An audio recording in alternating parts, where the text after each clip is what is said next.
I must call Father John now so we talk things out. Let me call him.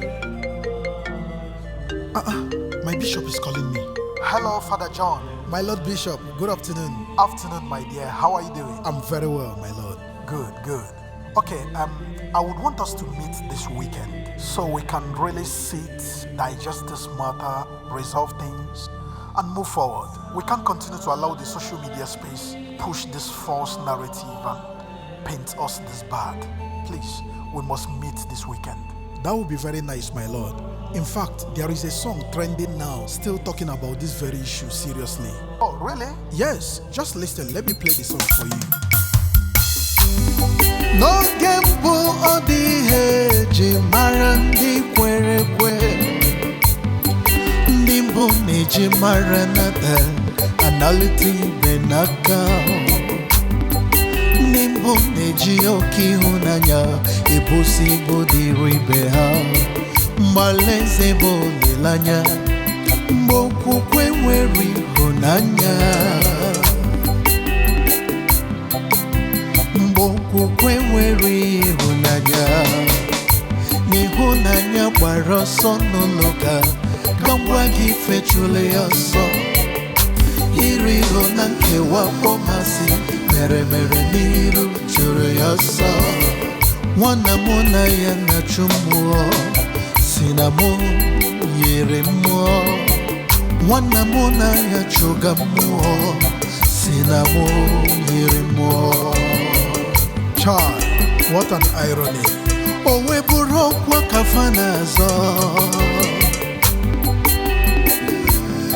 Makowe rokwa boya kasiego Winner takes it all No loka koka zinjo When a winner grabs it all It makes the loser look so small When the winner takes it all It makes the loser stand so small No look a cock as enjoy I see no look a cock as you bug I hear the Noah, the Quanoka Ama hindi zukalibeha Hilo the Noka, the Kagwa Banezi Anyama ebodo welisi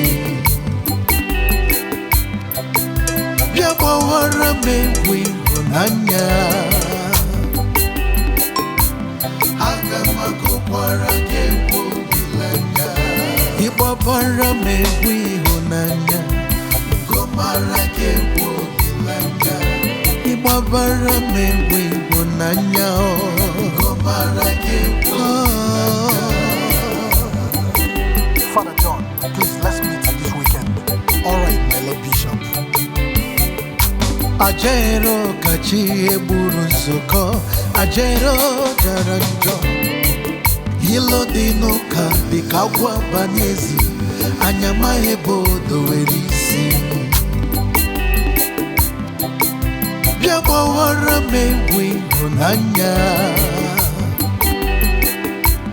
Agama kukwara kewo bilanya Ibabara mewi hunanya Gomara kewo bilanya Ibabara mewi hunanya Gomara kewo bilanya Ibabara mewi hunanya Gomara kewo bilanya Wane ibara mewi hunanya Gomara kewo bilanya.